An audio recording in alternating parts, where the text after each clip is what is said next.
بسم الله الرحمن الرحيم والحمد لله رب العالمين والصلاة والسلام على سيد المرسلين. En ces périodes de chaleur, nous devons mettre en garde les frères et les sœurs pour que on baisse le regard par rapport à la nudité qui va se propager et qui se propage déjà un petit peu partout dans les rues. Il faut savoir que Allah nous donne l'ordre et nous dit وَقُلْ لِلْمُؤْمِنِينَ يَغُضُّوا مِنْ أَبْصَارِهِمْ وَيَحْفَظُوا فُرُوجَهُمْ ذَلِكَ أَزْكَى لَهُمْ إِنَّ اللَّهَ خَبِيرٌ بِمَا يَصْنَعُونَ.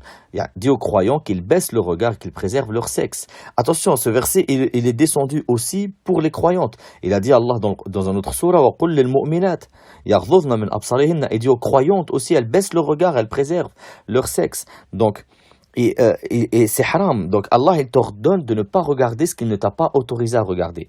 D'accord? Et si ton regard il atterrit sans faire exprès, tu dois le détourner. Par rapport au hadith dans Sahih Muslim, il y avait un sahabi, je crois que c'était Abdullah al-Bajali radiyallahu anhu, il a dit سألت النبي صلى الله عليه وسلم عن نظرة الفجأة فأمرني أن أصرف بصري. يعني j'ai demandé au prophète sallallahu alayhi wa sallam par rapport au regard sans faire exprès. Je regarde quelque chose de haram sans faire exprès. Le prophète lui a ordonné de détourner le regard. Par conséquent, je vous conseille de faire en sorte d'éviter déjà les endroits où il y a de la nudité et de ne pas regarder ce que Allah vous a interdit. Ne fixez pas, d'accord? Ne fixez pas, d'accord? Sachez que les ulama, ils disent كل الحوادث مبداها بالنظر وعظيم النار من مستصغر الشرر كالنظرة بلغت من قلب صاحبها كالسهم بين القوس والوتر. Il a dit, يعني comme le regard qui part du cœur de celui qui regarde, il est comme la flèche dans l'arc. Tu vois? Mais sauf que le regard interdit, quand la flèche, c'est une flèche, le regard interdit. Mais c'est une flèche qui va te tuer toi. Certains ulama, ils ont dit كل الحوادث مبداها بالنظر وعظيم النار من مستصغر الشرر فتكون نظرة ثم خطرة ثم خطوة ثم خطيئة. يعني tous les problèmes ils commencent par un regard et le plus grand de l'enfer vous commencez par des petits péchés. Ça commence par un regard, ensuite un avis, يعني une envie, ensuite un pas et ensuite le trou. Par conséquent, il faut faire attention par rapport à ça. Les ulama, ils ont dit quand tu regardes ce que Allah t'a interdit, la première chose que tu vas subir, c'est que tu vas avoir envie d'une chose que tu ne peux pas avoir, d'une chose interdite. Par conséquent, réellement, il faut absolument baisser le regard et sachez que le regard, il tue le cœur. Les ulama, ils disent, pourquoi est-ce que Allah directement, il dit aux croyants, ils baissent leur regard et ils préservent leur sexe, ils ne font pas la fornication.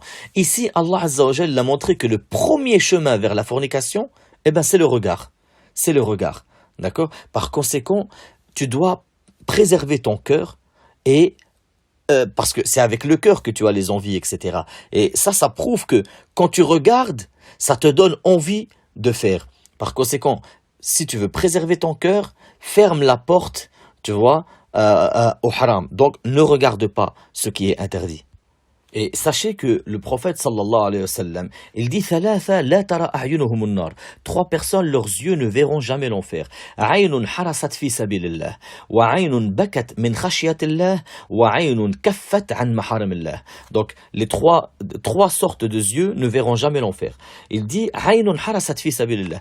Un œil qui a passé toute la nuit pour في سبيل الله. Et un œil qui a pleuré par crainte d'Allah et un œil qui s'est baissé sur ce que Allah a interdit, c'est-à-dire qu'il baisse le regard, d'accord? Et sachez que le prophète sallallahu alayhi wa sallam, dans un hadith rapporté par Ahmed, le Nabi sallallahu alayhi wa sallam, d'après Ubad ibn Samit, il dit اضمنوا لي ستا من أنفسكم أضمن لكم الجنة. يعني garantissez-moi 6 choses de vous-même, je vous garantis le paradis. Il nous dit اصدقوا إذا حدثتم. Si vous parlez, dites la vérité. وأوفوا إذا وعدتم. Et si vous promettez, respectez votre promesse. وَأَدُّوا الْأَمَانَ إِذَا أَتَمَنْتُمْ. Et rendez le dépôt de celui qui vous l'a donné. وَاحْفَظُوا فُرُوجَكُمْ. Et préservez votre sexe, c'est-à-dire faites pas la fornication. وَغُضُّوا أَبْصَارَكُمْ. Et baissez le regard, ne regardez pas ce qui est haram. Il dit وَكُفُّوا أَيْدِيَكُمْ. Et tenez votre main, c'est-à-dire ne volez pas, ne frappez pas injustement, ne faites pas de mal aux gens avec les mains. on doit comprendre que le premier regard, qui est un regard naturel, un regard de curiosité, tu n'as pas le péché. Mais le deuxième regard, tu as le péché. Le prophète, il dit à Ali ibn Abi Talib, ya Ali, la tutbi'in nadratan nadra, fa innama laka al-ula wa laysat laka al-akhira. Ya Ali, ne suis pas le regard par un autre regard, car le premier, il est pour toi, le deuxième, il est contre toi. Pourquoi? Parce que le premier, c'est un regard de curiosité. Le deuxième, il sort du cœur. Le deuxième regard, si tu regardes, c'est parce que le premier regard t'a plu. Par conséquent, le deuxième regard, tu l'as fait intentionnellement, et si tu le regardes un haram, intentionnellement, tu as le péché. Attention, ne dites pas c'est un petit péché, etc., etc. Méfiez-vous de ce que vous considérez, de ce qui est considéré comme petit péché. Car le prophète sallallahu alayhi wa sallam nous dit, Iyyakum wa muhaqqarat adh-dhunub. فإنهن يكثرن عن المرء حتى يهلكناه أو كما قال. يعني méfiez-vous des petits péchés car elles se regroupent sur la personne jusqu'à ce qu'elle l'abîme. Et il y a un poème qui dit دع الصغائر والكبائر ذاك التقى وكن كماشي فوق أرض الشوك يحذر ما يرى لا تحقرن صغيرة فإن الجبال من الحصى. Il a dit يعني laisse les petits péchés et les grands péchés, c'est ça la crainte d'Allah. Et sois comme celui qui marche sur une terre où il y a plein d'épines. Il fait attention à chaque pied là où il le met. Ne méprise aucune petite chose et sache que les montagnes sont faites de petites pierres.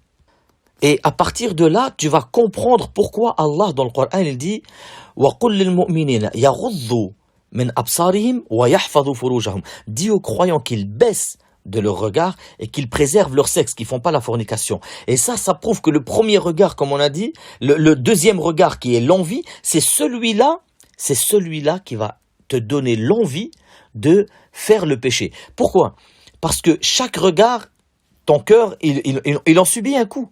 Il en subit un coup. Si tu regardes la première fois, donc an-nadhr al-fash'a, le regard par surprise, tu n'as pas le péché. Mais tu regardes la deuxième fois avec envie, tu as le péché. Et ce péché-là, c'est celui-là qui va commencer à frapper ton cœur. Regarde ce que le prophète sallallahu alayhi wa sallam, il dit.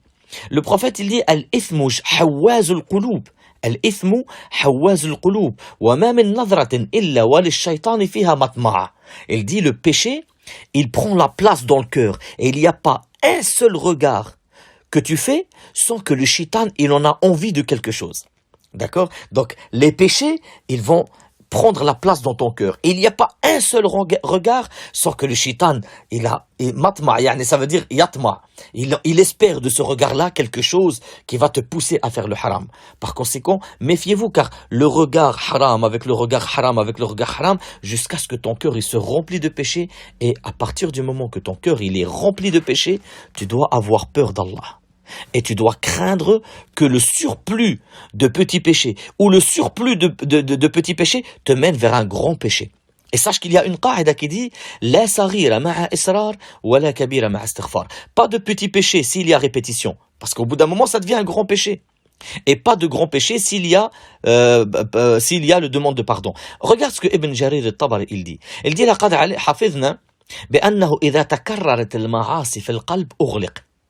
فإذا أغلق القلب نزل عليه الختم من قبل الله فليس له للخير مسلكا ولا من الشر مخلصا وذلك الختم الذي قال الله تعالى فيه ختم الله على قلوبهم وعلى أبصارهم وعلى سمعهم وعلى أبصارهم غشاوة.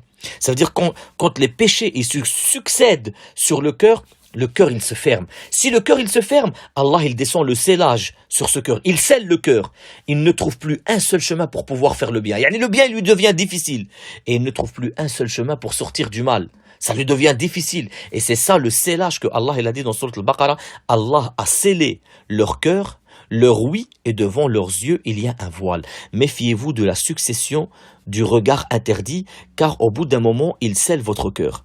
Et nous cessons de conseiller les frères et les sœurs, les jeunes frères, les jeunes sœurs, mariez-vous, barakallahu fikum, choisissez bien et mariez-vous, car c'est une des plus grandes préservations pour baisser le regard et pour préserver son sexe. Dans un hadith rapporté par le Bukhari ou Muslim, le prophète sallallahu alayhi wa sallam, il dit « Ya ma'shar al-shabab, man istata'a minkum al-ba'ata falyatazawwaj, fa innahu aghaddu lil-basar wa ahsanu lil-farj, wa man lam yastati' fa alayhi bis-sawm, fa innahu lahu wija » Oh, vous les jeunes, celui qui a la capacité qu'il se marie, car c'est plus préservateur pour le regard et pour le sexe. Et celui qui peut pas, qu'il jeûne, ça sera une préservation pour lui. Et conseil aux frères, qu'ils soient jeunes ou vieux, qu'Allah nous préserve de la fitna. Qu'Allah nous préserve de la fitna. C'est normal d'avoir envie des femmes. Allah nous a pas interdit les femmes. Il nous a interdit le contexte dans lequel tu peux avoir une femme. Il t'a autorisé le mariage. D'accord? Mais l'envie des femmes est une envie très dangereuse. Subhanallah. Saïd ibn al-Musayyib, il dit Ma ya'isa ash-shaytanu min shay illa atahu min qibal an-nisa. Le shaitan, il n'a pas désespéré de te faire quelque chose sans qu'il essaye à la fin de te détourner par les femmes. Et subhanallah, Saïd ibn al-Musayyib, à l'âge de 81 ans, il avait perdu un œil et il lui restait un œil. D'accord? Et à l'âge de 81 ans, on lui dit c'est quoi qui te fait le plus peur? Il dit ma min shay akhwafu indi min an-nisa. Il y a pas une chose que j'ai le plus peur que des femmes, yani que de la fitna des femmes. Dans une autre parole, Saïd ibn al-Musayyib, il dit ma ba'atha Allahu nabiyyan illa lam yay'as iblis an yuhlikahu bin nisa. Allah il n'a pas envoyé un seul prophète sans que Iblis, il ne désespère pas de détourner ce prophète par les femmes. Et wallahi, nous voyons aujourd'hui certains, même vieux, soi-disant savants, etc., tomber dans la fitna des femmes et tomber dans l'interdit avec les femmes et trahir des femmes et faire des choses catastrophiques qui pourraient l'humilier, qui pourraient le détruire à cause de cette fitna, la fitna des femmes. Et subhanallah, même Sufyan al-Thawri, il dit ما بعث الله نبيا ما بعث الله عز وجل نبيا إلا وقد تخوف عليه الفتنة من النساء. Allah, il n'a pas envoyé un seul prophète sans qu'il lui fasse peur de la fitna des femmes. Et Sufyan al-Thawri lui-même, Hakam ibn Salam, il dit sur lui, une femme, elle était venue. Elle lui a dit, Ya Sufyan, inni urid an as'alak an shay. Je veux te demander sur quelque chose. Sufyan, il lui a dit, Aji fil bab, thumma takallam min wara al bab. Ferme la porte et parle derrière la porte.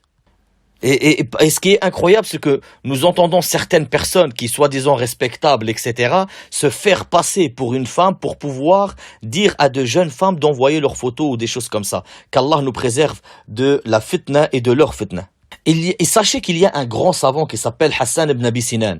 Hassan ibn Abi Sinan, rahimahullah, c'était un grand savant. Et le jour du Eid, il est sorti. Et quand il rentre chez lui, sa femme, elle était énervée, elle était un petit peu jalouse. Elle lui dit, combien de jolies femmes t'as vues aujourd'hui? Et elle n'arrêtait pas de répéter. Elle était énervée. C'était une femme jalouse. Alors quand elle n'a pas arrêté de répéter cela, Hassan, il lui dit, Wayhak, ma nazartu illa fi ibhami mundu kharajtu min indik hatta raja'tu ilayki. Il lui a dit, malheur à toi, depuis que je suis sorti, j'ai regardé mon pouce jusqu'à ce que je suis revenu vers toi, yani pour pas regarder. Il n'a pas levé le regard une seule fois, pour pas regarder les femmes dehors. Par conséquent, nous conseillons aux frères, et je me conseille à moi-même de baisser le regard, et nous conseillons aux sœurs de baisser le regard. Et sachez que chaque regard, comme le prophète vous a dit, sallallahu alayhi wa sallam, al-ithmu hawazul qulub. Le péché, il prend la place dans le cœur. Wa ma min nadratin illa wa lish-shaytani fiha matma'. Il n'y a pas un seul regard que tu regardes sans que le shaitan, il espère de ce regard-là quelque chose. Ne donne pas l'épée au shaitan pour qu'il te casse avec. Préservez-vous, baissez le regard et qu'Allah nous aide à le baisser et qu'Allah nous accorde à regarder seulement ce qu'il nous a autorisé. Subhanakallahumma wa bihamdik, ashhadu an la ilaha illa ant, astaghfiruka wa atubu ilayk.